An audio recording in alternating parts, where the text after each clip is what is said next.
네, 오늘은 다니엘서 6장 말씀을 우리가 상고할 터인데, 다니엘서 6장은 이제 다니엘이 사자굴에 던져지는 장면이 나옵니다. 이제 이와 같은 것을 통해서 환난 날에 우리가 어떠한 믿음의 자리에 굳게 서 있어야 될 것인가를 우리에게 영적으로 계시해 주고 있죠.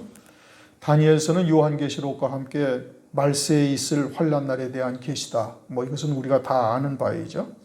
그리고 다니엘은 이제 두 증인과 같은 신앙의 자리에 서 있고, 세 친구는 이제 순교의 신앙을 이미 이제 넘어섰죠. 다니엘서 3장에서 순교의 신앙을 넘어섰고, 그리고 이제 다니엘과 같이 두 증인의 자리에 설 것을 위해서 다니엘이 지금 인도하고 있는 겁니다. 그런데 이제 우리가 여기서 한 가지 생각해 볼 것은, 다니엘서 3장에 느부갓네살 왕이 60규빗의 금신상을 세우고 그것에게 절하지 아니하는 자는 누구든지 다 풀무불에 던져 넣는다라고 이제 공포를 하죠. 그래서 다니엘의 세 친구는 금신상에 절하지 아니하는 것이 누군가에 의해서 드러나고, 그로 말미암아 7배나 더 뜨거운 풀무불에 던져지는 겁니다. 그런데 그때 다니엘은 거기에 대해서, 다니엘에 대해서는 아무런 말씀이 없어요. 그러면 다니엘은 절하였는가? 다니엘은 절하지 아니하였죠. 그런데 그러면 왜 세 친구들만 발각이 되고 그들만이 왜 풀무불에 던져졌는가? 그것은 다니엘은 이미 그 신앙의 차원이 넘어섰다라는 것을 나타내고 있는 겁니다. 그러니까 하나님께서 드러나지 않게 하신 것이고, 세 친구는 풀무불에 던져져서 그 신앙을 달아보시는 과정을 통해서 그들의 신앙이 이제 순교의 신앙을 넘어섰음을 이제 우리에게 계시해 주고 있는 것이죠. 이제 그러한 다니엘이 이번에는 이제 사자굴에 던져지는 시험을 겪습니다. 물론 하나님께서 허용하신 일이죠. 그 일에 다니엘을 시기하는 자들을 하나님께서 사용하시는 겁니다. 그러한 자들을 통해서 하나님께서 일을 하시는 것이죠. 그러니까 이러한 부분에 있어서 우리가 이것을 잘 봐야 되는 겁니다. 우리가 다 하나님이 하시는 일이다라고 말은 하지만 사실은 사람에 대한 원망, 이와 같은 감정들이 많이 얽혀 있는 것이 사실이죠. 그것은 아직 우리의 신앙이 육에 속한 부분에서 많이 벗어나 있지 못하다라는 것을 반증하고 있는 겁니다. 우리는 하나님이 주권자라는 고백을 하고, 만물의 창조주요 모든 만유의 권세가 주님에게 있다라는 것을 고백하며 우리가 살아가고 있어요.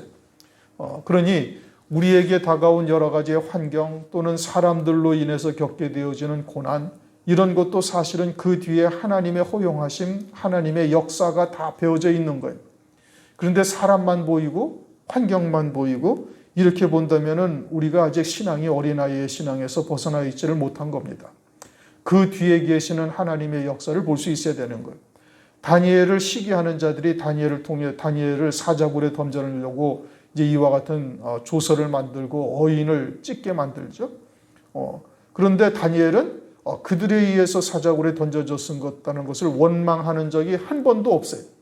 그리고는 하나님께서 행하신 역사라는 것을 아주 온전히 깨닫고, 그리고 이제 10절에서 말씀하시는 것처럼 하나님께 오히려 감사 기도를 하는 이와 같은 참 대단한 신앙의 모습을 우리에게 보여주고 있는 겁니다. 그러므로 우리도 우리에게 다가오는 모든 일의 그 섭리에는 하나님께서 행하신 역사다. 사람을 통해서 하나님께서 하시는 것이죠. 악한 자들을 통해서 우리를 달아보시고 시험하시는 겁니다. 그러니까 사람에 대한 분노, 사람에 대한 원망을 해서는 아니 되는 것이고, 그것을 도저히 우리의 생각 속에서 지울 수가 없다고 그러면 하나님께 기도하셔야 돼요. 그 뒤에 계시는 살아계신 하나님을 볼 수 있도록 우리의 눈을 열어서 볼 수 있게 하시고, 하나님의 섭리를 깨닫는 자가 될 수 있도록 말씀을 통해서 알게 해달라고 하나님께 기도하셔야 되는 것이지, 그냥 사람만 원망하고 환경 탓만 하고 이런다면은 그 신앙의 발전이 전혀 없는 겁니다. 말씀을 듣는 유익이 하나도 없는 거예요. 다른 말로 하면은 아무리 말씀을 들어도 신앙이 거기에서 벗어나지를 못하고 그냥 매일 그 타박만 하고 앉아 있는 겁니다. 말씀을 들으면 말씀을 듣는 대로 그 말씀이 어느 정도는 생명이 되어져서 그래도 믿음으로 열매 맺는 것이 조금씩 보여져야, 그래야 신앙의 발전이 있는 것이죠. 하룻밤 사이에 일취월장 나아갈 수는 없다 이거죠. 그러나 한 주가 지나고 한 달이 지나면은 우리의 신앙이 들은 말씀만큼 믿음의 열매가 조금씩 맺혀져 가야 되는 겁니다. 그래야 그것이 산 자죠. 죽은 자는 자라나지를 않습니다. 산 자라는 특징이 뭐예요? 징조가 뭐예요? 자라나가는 거예요. 그러니 그러한 믿음의 열매가 우리의 삶 가운데 나타날 수 있기를 바랍니다. 10절을 보니까 다니엘이 이 조세에 어인이 찍힌 것을 알고도 자기 집에 돌아가서는 그 방에 예루살렘을 향하여 열린 창에서 전에 행하던 대로 하루 3번씩 물을 꿇고 기도하여. 이제 다니엘서 6장을 전체는 읽어보지 않았지만 조금 전에 말씀드린 것처럼 다니엘을 시기하는 자들이 다니엘을 모함하여 죽게 하려고 왕 외에 다른 어떤 것에도 경배하면은 그러면은 이제 사자굴에 던져 넣기로 어인을 딱 찍게 만든 것이죠.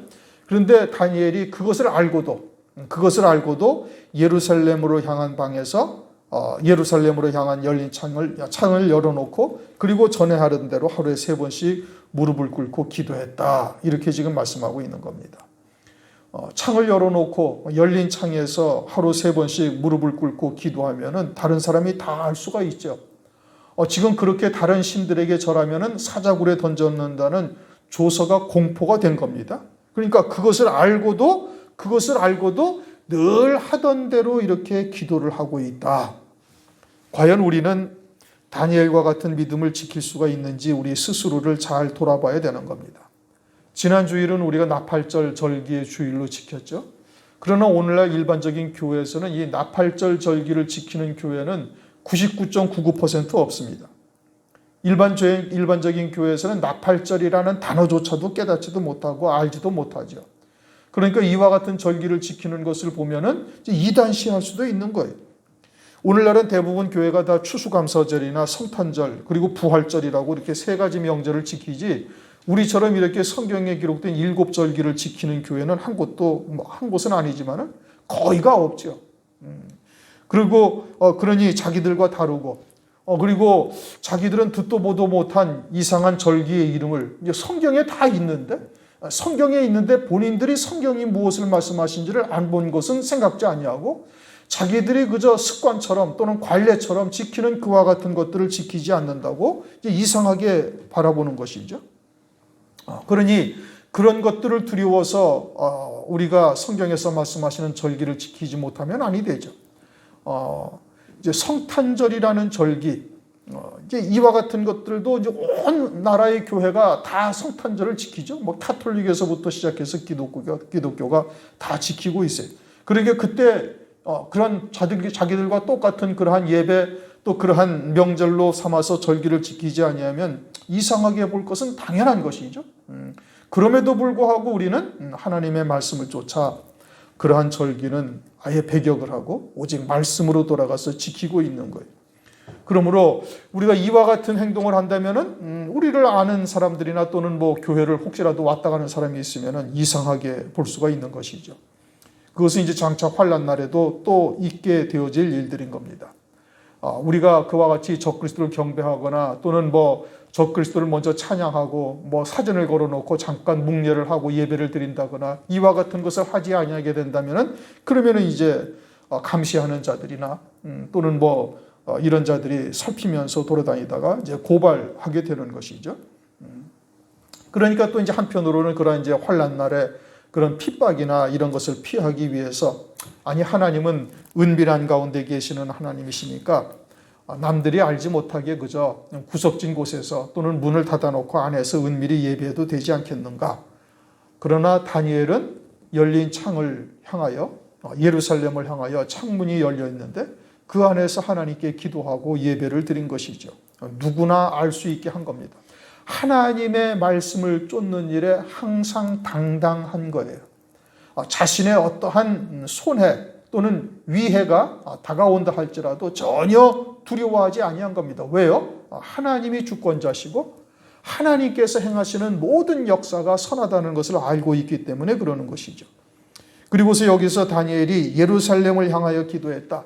이것은 솔로몬이 성전을 지어놓고 그리고 하나님 앞에 이제 성전 안에서 이제 기도를 하죠. 처음 이제 제물을 드리고 그리고 기도를 할 때 혹시나 이스라엘 백성들이 하나님 앞에 큰 패역함을 보여서 하나님께서 그들을 다른 나라에게 팔아버려서 그들이 포로가 되어 잡혀갔을 때 예루살렘 성전을 향해서 하나님께 기도하면 그들의 기도를 들으시고 그들을 그러한 속박된 곳에서 풀려나게 해주시라고 솔로몬이 이렇게 기도를 해요. 역대하 6장 38절 39절에 이렇게 기도를 합니다. 자기를 사로잡아간 적국의 땅에서 온 마음과 온 뜻으로 주께 돌아와서 주께서 그 열조에게 주신 땅과 주의 빼신 성과 내가 주의 이름을 위하여 건축한 전 있는 편을 향하여 기도하거든. 주는 계신 곳 하늘에서 저희의 기도와 간구를 들으시고 저희의 일을 돌아보옵시며 주께 득죄한 주의 백성을 용서하옵소서. 솔로몬이 성전을 짓고 하나님께 간구한 기도죠.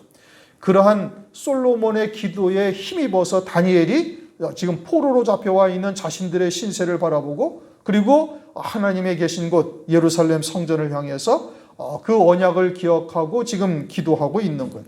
예루살렘에는 성전이 있고 성전 안에는 법궤가 있고 법궤에는 하나님의 언약의 말씀이 있죠. 하나님께서 언약하신 하나님의 말씀은 반드시 이루실 것이라는 확신을 가지고 있는 겁니다. 그래서 그 언약을 믿고 기도하고 있는데 오늘날 우리들도 마찬가지죠. 율법의 1.1획도 떨어지지 아니하고 다 이루리라. 하나님은 변개치 아니하시는 하나님이시요 변혁지 아니하신다. 또 하나님의 부르심과 은사에는 후회하심이 없다. 여러 곳에서 말씀하고 있죠. 하나님은 신실하시다. 하나님은 일향 미쁘시다. 그러니 우리도 역시 하나님의 언약의 말씀에 근거해서 우리가 기도해야 되고 하나님의 은혜를 구해야 되는 것이죠. 특별히 오늘날은 이제 마지막 때요 말세지말인데 우리에게 주신 하나님의 언약은 너무너무 귀한 것이죠. 아브라함에게 하셨던 언약이 이제 그리스도 안에서 우리에게 아브라함의 유업을 함께 받는 자가 되게 하시는 역사를 이루어 가시는 거예요. 갈라디아서 3장 29절에 말씀하고 있죠. 아브라함과 함께 유업을 받게 된다. 그럼 그것이 뭐냐? 그것은 열 왕들이 나리라 가나안 땅을 영원한 기업으로 주시리라는 약속을 우리가 받아가지고 있죠. 실제 그리스도의 나라에서 이루어질 그러한 하나님의 언약을 우리가 받아가고 있는 겁니다. 그러므로 그러한 하나님의 말씀을 우리가 믿음으로 받고 그 언약 안에서 우리가 기도해야 되는 겁니다. 그리고 내게 다가온 모든 환경은 그와 같은 하나님의 언약을 이루시기 위한 섭리 가운데 이루어 가시는 것이다 라는 것을 확신해야 되는 거죠. 믿어야 되는 것이죠. 하나님의 약속은 신실하시다. 하나님께서는 그 언약하신 하나님의 말씀이 1.1획도 떨어지지 아니하고 다 이루시는 하나님이시다. 이것을 절대 잊어서는 아니 되는 겁니다. 다니엘이 예루살렘을 향하여 기도했다. 그것은 하나님의 언약을 기억하고 그 하나님의 언약이 반드시 이루어질 것을 알고 믿음으로 기도한 것을 말하고 있는 겁니다. 그러면서 하나님께 감사하였더라 이렇게 말씀하시죠.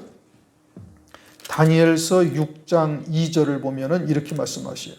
또 그들 위에 총리 셋을 두었으니 다니엘은 그 중에 하나라. 이는 방백들로 총리에게 자기의 직무를 보고하게 하여 왕에게 손해가 없게 하려 함이었더라. 그렇게 다니엘을 총리로 세웠는데 총리로 세운 바 되어진 다니엘이 그 총리로 세우신 것을 하나님께 감사했다. 이런 말씀이 성경에 기록되어 있지를 않습니다. 그런데 사자굴에 던져질 상황에서는 하나님께 감사하였더라. 10절 끝에 그렇게 말씀하고 있죠. 예루살렘을 향하여 기도하는 것도 열린 창을 놓고 기도하는 것도 쉬운 일은 절대 아닌 겁니다. 그런데 그와 같은 상황에서 하나님께 감사를 한다는 것은 더더욱 어려운 일이죠. 일반적으로 대부분 신앙을 가진 사람들이 자신들의 세상에서 이와 같은 출세를 하거나 부귀영화를 누리게 되어지면 하나님께 감사드리죠. 그것도 수석 총리가 되어졌으니 감사가 터져 나올 수밖에 없는 것이죠. 그런데 그것에 대해서는 감사를 하며 하나님께 영광을 돌렸다는 이야기가 전혀 있지 아니한데 사자굴에 던져질 상황을 뻔히 알면서도 그와 같은 상황에 놓여진 자신을 바라보고 하나님께 오히려 감사를 드리고 있다 이겁니다. 그것은 다니엘의 신앙이 어떠한지를 알아야 되죠. 다니엘은 사드락, 메삭, 아벳느고의 신앙을 인도하고 있는 자요, 그들보다 앞선 자요, 오늘날로 말하면 환난날에 사역할 두 증인과 같은 자리에 있는 겁니다. 그리고 20절을 보면 사시는 하나님의 종, 이 다리오 왕이 사시는 하나님의 종 다니엘아, 이제 표현이 그렇게 됐는데 살아계신 하나님의 종이 맞습니다. 살아계신 하나님이죠. 그 살아계신 하나님이다라는 것은 단순히 살아계시다라는 것을 의미하는 것이 아니라 영원한 생명으로 살아계신 하나님이시고, 그 영원한 생명으로 살아계신 하나님이라는 의미는 이 땅에서 영원한 생명이 무엇인지를 깨닫고 그 생명으로 사는 자들의 하나님이다. 그것을 마태복음 22장 32절에서는 산자의 하나님이다, 이렇게 말씀을 하셔요. 그러니까 다니엘은 지금 어떠한 영적인 위치에 있느냐? 산자의 하나님이신 것을 알고 있는 거예요. 이 땅에서 영원한 생명으로 사는 자만 아니라 하늘나라에 영원한 영광을 예비해 놓으시고 그곳으로 인도하시는 하나님이라는 것을 깨닫고 있다 이겁니다. 그리고 그 영광을 입혀주시기 위해서 사자굴도 하나님께서 허용하시고, 또 자기를 시기하여 질투하고 자기를 죽이기 위해서 그와 같이 모함한 자들도 역시 하나님의 주권 속에서 이루어진 것이라는 것을 깨닫고 있는 것이죠. 그러니 도리어 사자굴을 통해서 그러한 첫째 부활의 영광, 금면류관 쓰는 자의 영광의 자리로 인도하시는 역사라는 것을 다니엘은 확신하고 있는 거예요. 언약의 하나님이시다 이겁니다. 우리에게 주어진 언약의 말씀도 우리에게 이루어 가시기 위해서 우리 주변의 환경을 하나님께서 조성해 가시고 있어요. 그러면 우리에게 다가온 모든 환경은 무엇을 위한 것인 거냐? 그것은 이와 같은 우리에게 주고자 하시는 첫째 부활의 영광을 입히시기 위함인 거예요. 그에 부족한 것이 보이니까 때로는 여러 가지 연단의 과정도 거치고, 장차 환난날은 그 영광을 우리에게 주시기 위해서, 입혀주시기 위해서 적그리스도에게 그와 같은 죽이는 권세를 하나님께서 주신 것을 알죠. 말씀을 통해서. 다니엘이 지금 그런 겁니다. 다니엘이 이와 같은 사자굴을 통해서 설령 죽게 되어진다면 그것은 그러한 첫째 부활의 영광을 입히시려는 하나님의 사랑인 것을 깨닫고 있으니 전혀 두려워하지 아니하고 도리어 그와 같은 상황에 하나님께 감사 기도를 하고 있는 것이죠. 우리는 왜 그와 같은 것을 그렇게 믿음으로 받지를 못하는가? 그것은 에베소서 1장 17절 이하의 말씀처럼 하늘에 예비하신 영광을 우리가 온전히 깨닫고 있지를 못하기 때문에 그런 거예요. 또 요한일서 1장 1절 말씀처럼 들은 바요 본 바요 만진 바까지가 되어져야 되는데, 그게 만진 바까지 되어지지 아니하니 이제 그와 같은 영광을 이 땅에서 누리질 못하니까 도리어 세상의 것에 우리의 마음과 생각이 쏠리기도 하는 것이지요. 그러니 우리는 속히 그와 같은 일곱 영으로 충만함을 입어서 우리를 위해서 예비하신 영광이 이제는 장로들과 같이 손으로 만진 바까지 되어질 수 있기를 위해서 하나님께 구하셔야 되는 겁니다.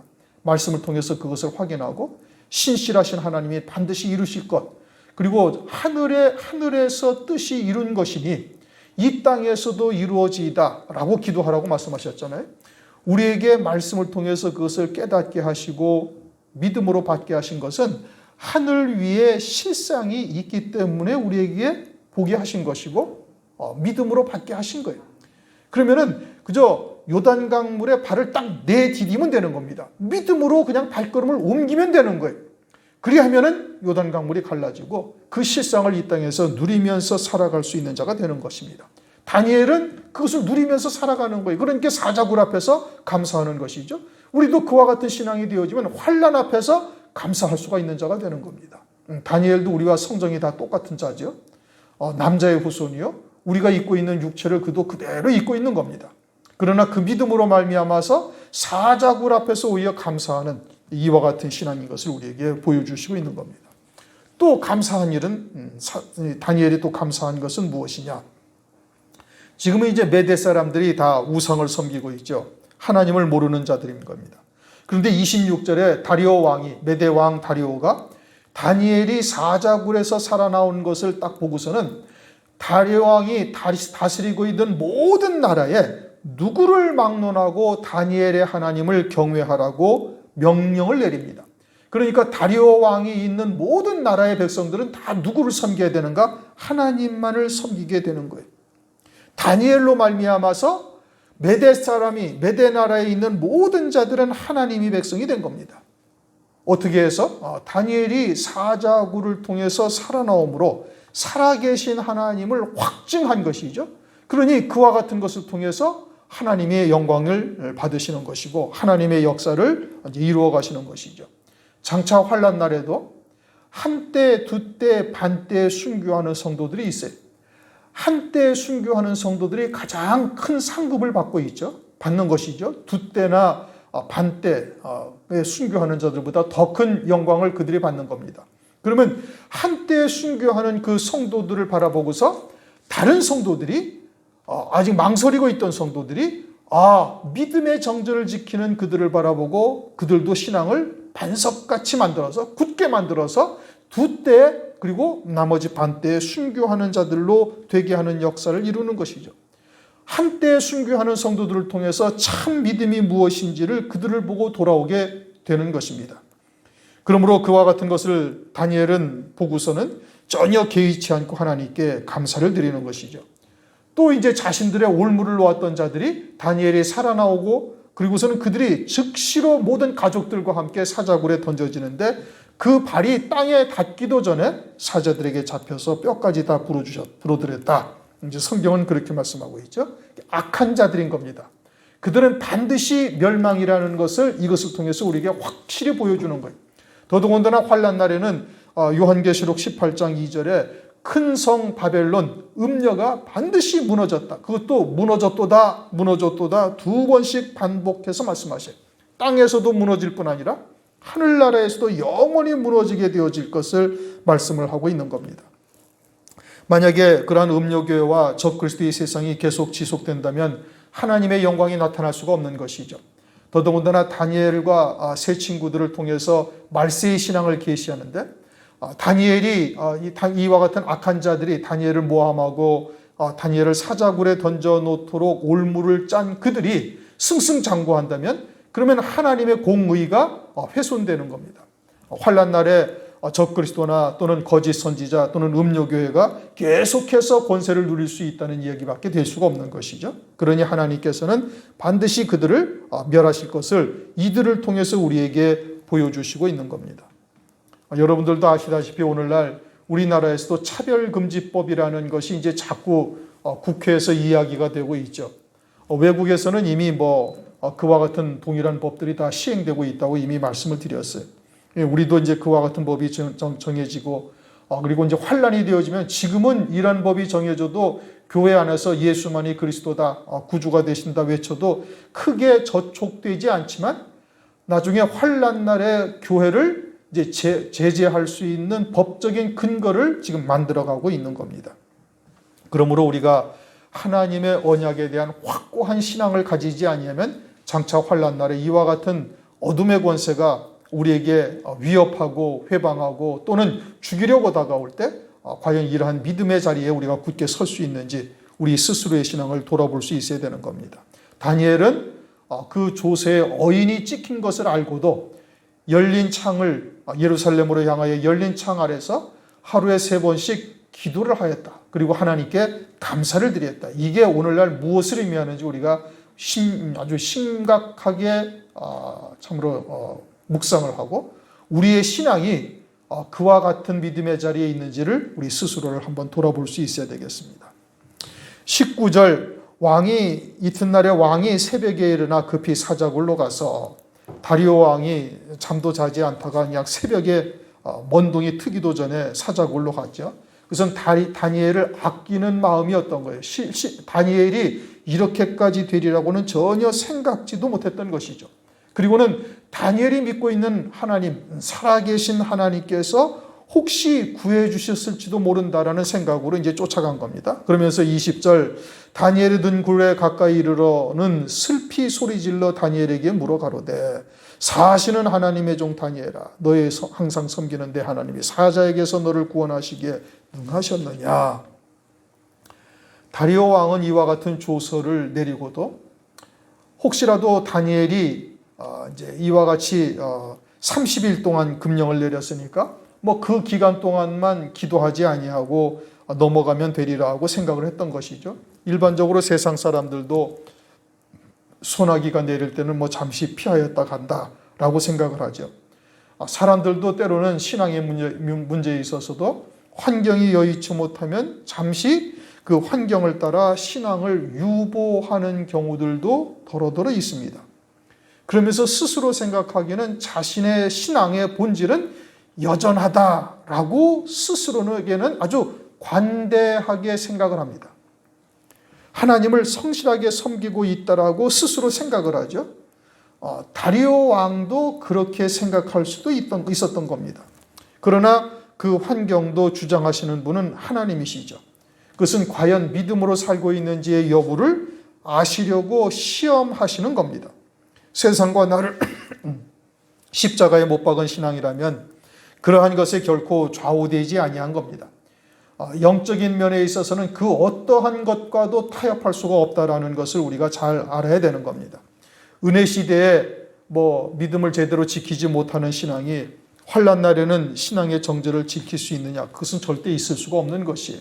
그리고 오늘날도 우리가 이와 같은 면에 있어서는 아주 절대 신앙을 가지는 자가 되어야 되는 겁니다.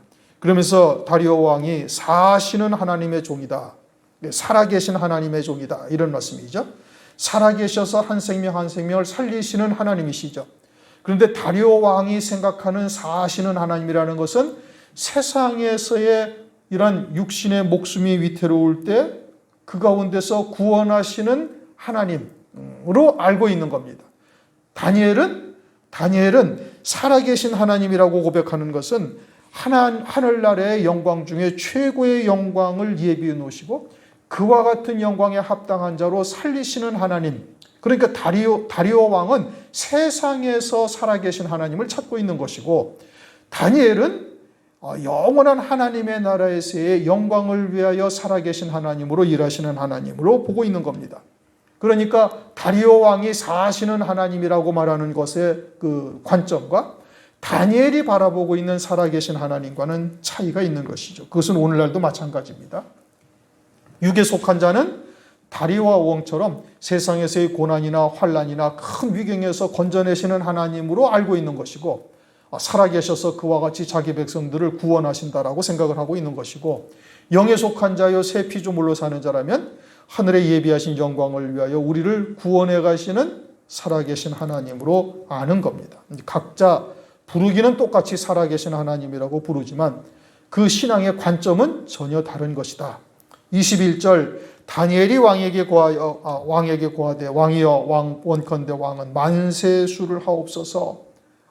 다니엘이 다리오 왕을 축복하고 있습니다.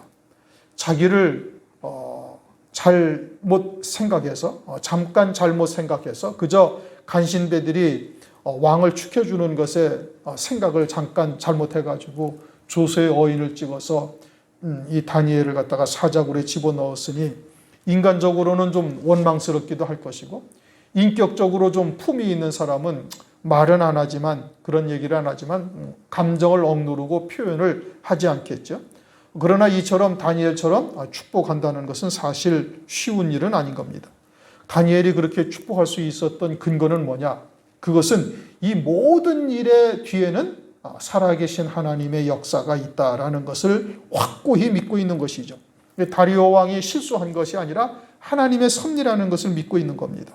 사자굴을 통해서 이루실 하나님의 뜻을 깨닫고 있는 것이죠. 그래서 이와 같은 일을 통해서 하나님이 영광을 받으시고 온 천하에 하나님의 이름이 거룩히 여김을 받게 되었죠. 그것을 다니엘은 알고 있는 겁니다. 또 그와 같은 일을 이루신 하나님을 이제 깨닫고서 그러한 도구로 쓰임 받고 있는 다리오 왕에게 이제 축복하는 것이죠.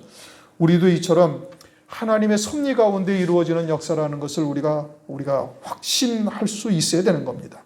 그리고 어떤 환경 가운데서도 하나님의 달아보시는 저울에 부족함을 보이지 않는 자가 되기를 위해서 부단히 기도해야 되고 말씀을 통해서 그와 같은 하나님의 뜻을 깨달을 수 있어야 되는 것이죠.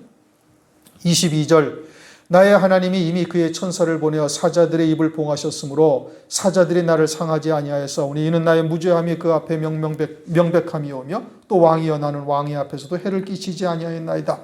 사자의 입을 봉하셨다. 이제 지난번에도 그 풀무불을 하나님께서 피조물이다. 제가 그렇게 말씀을 드렸어요. 하나님께서 태우라 하신 것만 태웠고 태우지 말라 하는 것은 태우지 아니하였음을 우리가 이제 풀무불 근처에까지 가까이 간 군사들과 또 느부갓네살 왕 그리고 다니엘의 세 친구를 통해서 우리가 확인한 바인 겁니다. 오늘도 역시 마찬가지죠. 사자들의 입을 하나님께서 봉하신 거예요. 하나님께서 왜 봉하셨을까? 그것은 사자에게 먹힐 부분이 다니엘에게는 하나도 없다 이런 의미인 겁니다. 사자를 일반적으로 이제 짐승, 동물의 왕이다 이렇게 얘기를 하죠. 그래서 이제 뭐 짐승들을 다 잡아먹어요. 그런데 시편 49편 20절을 보면 존귀에 처하나 깨닫지 못하는 자는 멸망하는 짐승과 같도다. 하나님의 자녀들이 잠깐 동안 천사보다 못하게 이 땅에 보내심을 받았는데 하늘나라의 영광을 생각지 아니하고 그저 육신의 일만 도모하다 가는 자들은 짐승만도 못한 것이고 뭐 다를 바가 없는 것이죠. 하늘에 예비하신 영광을 깨닫지 못하고 이 땅에서 그저 호의호식하다가 죽는다면은 그는 뭐 강아지 새끼나 또는 사자 새끼나 짐승들과 하나도 다를 바가 없다 이겁니다. 그러니까 그와 같이 짐승과 같이 산 부분이 있다면 사자에게 먹힐 터인데 전혀 그와 같은 것이 없으므로 하나님께서 사자들로 하여금 상하지 못하게 하나님께서 막으신 것이죠. 그리고 왕의 앞에서도 해를 끼치지 아니하였다. 그것은 그 금령을 반대를 하거나 다니엘이 반대를 하거나 또는 다니엘로 인해서 왕으로 금령을 어기게 하지도 아니한 겁니다. 그러니 왕에게도 해를 끼치지 아니하였다. 이렇게 지금 이야기를 하고 있죠. 23절 왕이 심히 기뻐서 다니엘을 굴에서 올리라 하며 그들이 다니엘을 굴에서 올린즉 그 몸이 조금도 상하지 아니하였으니 굶주린 사자굴에 던져넣는데 조금도 상하지 아니하였다고 말씀하고 있습니다. 일반적으로는 있을 수 없는 일이죠. 물론 하나님께서 행하신 역사인 겁니다. 사자에게 조금도 먹힐 것이 없는 다니엘이니 하나님께서 사자로 하여금 전혀 입도 되지 못하게 한 것이죠. 사자는 말씀드린 것처럼 짐승의 왕이에요. 짐승처럼 산 부분이 있다면 반드시 먹혔을 터인데 그런 부분이 전혀 없고 살아계신 하나님의 자녀로서 온전히 산자로서만 살아온 다니엘이다. 이걸 말씀하고 있죠. 산자라는 것을 우리가 이제 여러 차례 상고를 했습니다. 그 산자라는 것은 영원한 생명으로 사는 자가 산자예요. 육신의 목숨은 영원한 생명이 아니죠. 그건 잠시 있다 사라질 것이고, 그것은 헬라어에서는 이제 정확하게 설명을 하고 있습니다. 푸시케라고라고 영원한 생명은 조에라고 그렇게 말씀하시죠. 그러니까 하나님은 산자의 하나님이시다. 우리가 영원한 생명으로 사는 자가 되어졌으면 하나님의 백성이 된 것이고 하나님은 그러한 신앙을 가진 자들의 하나님이 되시는 것이고 그러한 자들에게 하나님의 언약의 말씀을 반드시 이루시는 하나님이신 거예요. 그 생명으로만 사는 자가 되어졌으면 산자요. 짐승처럼 살아간 것이 없으니 짐승에게 먹힐 부분이 없다. 그래서 이제 하나도 상한 것이 없는 것이죠. 그리고 이는 그가 자기 하나님을 의뢰함이라. 다니엘의 하나님은 어떠한 하나님이냐? 다니엘의 하나님은 창세전에 하늘의 영광을 예비해 놓으시고 이 땅에 사는 동안 부르시고 의롭다 하시고 영화롭게 하셔서 하늘 위에 예비하신 영광을 온전히 누릴 수 있게 하시는 전능하신 하나님이시다. 그와 같은 하나님인 거예요. 우리의 하나님도 다니엘의 하나님과 똑같은 하나님인 겁니다. 그것은 광야교회를 통해서 우리에게 명명백백하게 교훈하고 계시는 거예요.